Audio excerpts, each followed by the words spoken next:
एहतजाजी मुजाहिरों की वजह से ट्रैफिक जाम हुई। अस्सलामुअलैकुम फ्रेंड्स, उम्मीद करती हूँ कि आप सब खैरियत से होंगे। आपको एक अहम खबर से आगाह करते चलें कि साद रिजवी को गिरफ़्तार कर लिया गया है। जी हाँ, मोहम्मद हाफिज़ साद रिजवी को गिरफ़्तार कर लिया गया है, जो कि खादिम हुसैन रिजवी के बेटे हैं।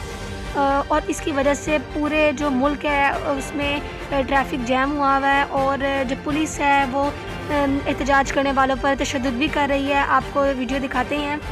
ये आप लोग देख सकते हैं कि ये जो पुलिस एहलकार हैं ये इस इंसान के साथ क्या कर रहे हैं। क्या आपकी नज़र में ये दुरुस्त है एक बूढ़े इंसान के ऊपर इस तरह तशद्दुद किया जाना? आइए आगे आपको दिखाते हैं। ये खादिम रिजवी को अरेस्ट करने के मनाजिर हैं।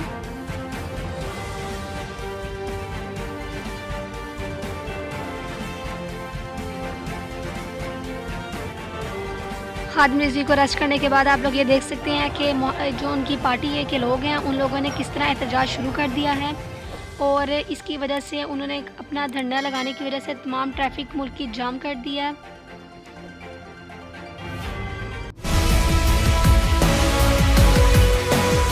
और एहतजाजी मुजाहिरों की वजह से ट्रैफिक जाम।